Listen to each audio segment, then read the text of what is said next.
Good afternoon, everybody. Uneducated Economist here. So a lot of people ask me, what's going to take place here in the next 6 months? What should we expect to happen? And I guess if you had the answer to that one, you wouldn't be on YouTube looking for the answer, and you would probably already have all the money in the world, and you wouldn't need to be wondering what's going to take place. But nobody can predict the future, and nobody knows what's going to happen. Now, one thing for sure is that over the course of the next 6 months, there is going to be a lot of stimulus infrastructure activity. And to think that we are going to have any kind of slowdown or crash during the next 6 months seems not very likely to me. Now, a lot of people, they are concerned about the inflation. They are almost anticipating it on every single item that they see. And in fact, I talked with quite a few people inside of distribution networks, and everybody says the same thing. The demand for items is causing the price to go up. There is no doubt about it. Supply and demand causes prices to go up. Inflation is the destruction of the dollar. More dollars chasing fewer goods. Now, everybody is talking about the Federal Reserve money printing being an inflationary scenario, and I doubt that. I very seriously doubt that. The price increasing that we're seeing right now, I do see it as a supply constraint. Less supply, more demand, prices go up. And now a lot of people want to look over at the Federal Reserve and blame it there. But the Federal Reserve has interest rates at zero. This is a very interesting point, because once it hits zero, money velocity becomes almost non-existent. This is the reason why you see so much money printing and pushing out there in the stimulus. Go out there and spend that money. We're injecting it right into your checking account. We're giving it to you on a debit card. Go spend that money. And it still is not enough. Stimulus package after stimulus package after stimulus package still does not provide the money velocity that the Federal Reserve is looking for.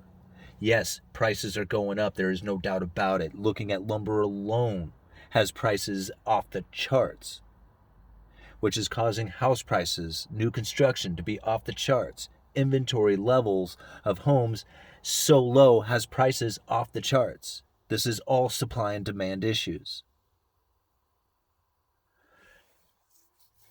Now, what's going to happen here coming into the future is if they keep these interest rates this low, we are going to run out of stimulus. Everybody's going to start feeling sick. The pain's going to start setting in, and more stimulus is going to need to come in.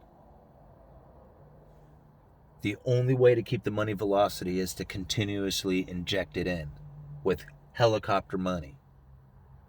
The moment that they stop injecting that money, the contraction begins and the pain sets in. Believe me, the Federal Reserve is not concerned about inflation. They have all the tools in the world to combat inflation. What they don't have is the ability to create money velocity. No matter how much they beg people out there to go and spend money, they can't do it. They cannot force the money velocity to take place. Money injections kicks it up for a second, kind of gives it the appearance, much like getting high and feeling good.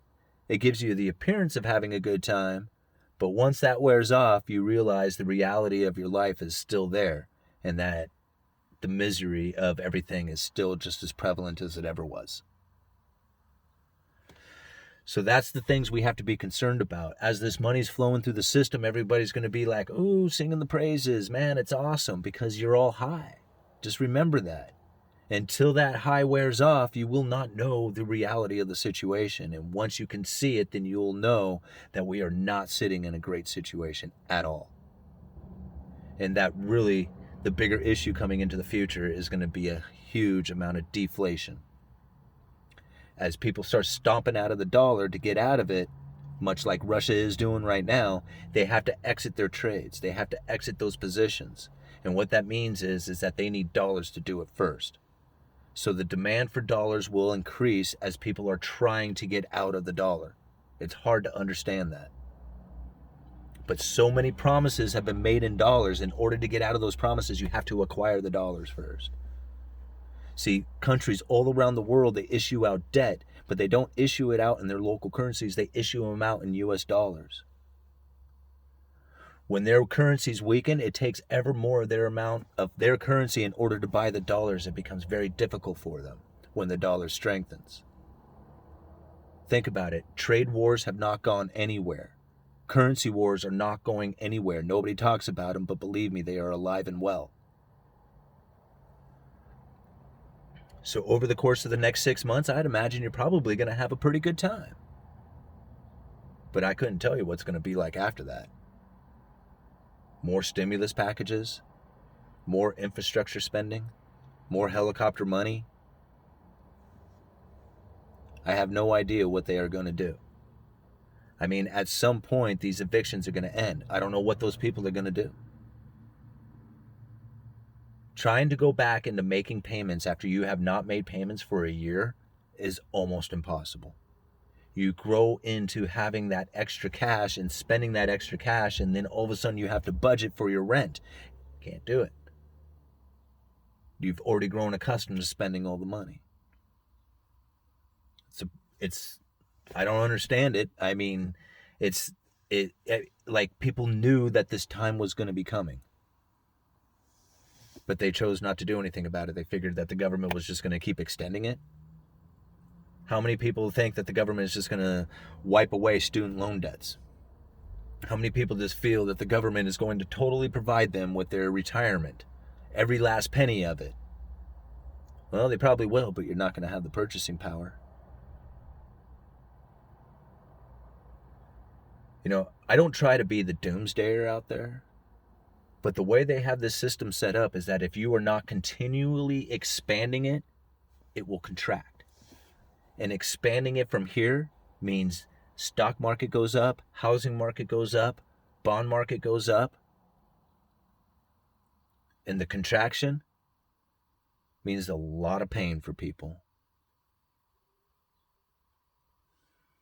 There's only two directions they can go.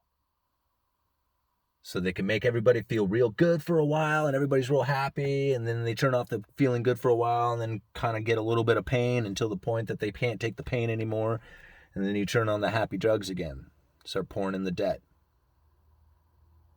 You know, this is the way the system is operating now. So the next 6 months, yeah, it's going to be party time, I'm sure. But at some point, we're going to have to face it.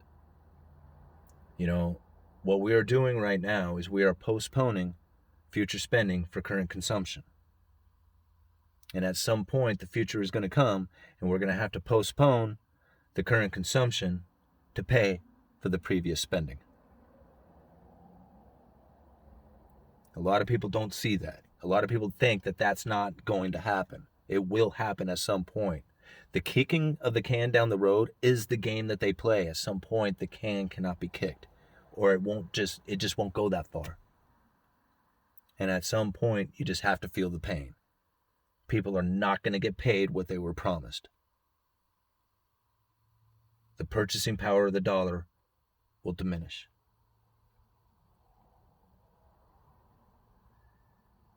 You know, the whole idea of cryptos and gold, those are things that are outside of the system. You don't have to put your faith in governments or banking or anything else. See, when you have a piece of silver in your hand, you do not have a third-party risk. You do not have to worry about whatever the government's decisions, political decisions, administrative decisions. It doesn't matter at that point. You're on your own with your own property. That's a good place to be. So people want to know what I think is going to happen over the next 6 months. That's what I was thinking about. Uneducated Economist, you guys let me know.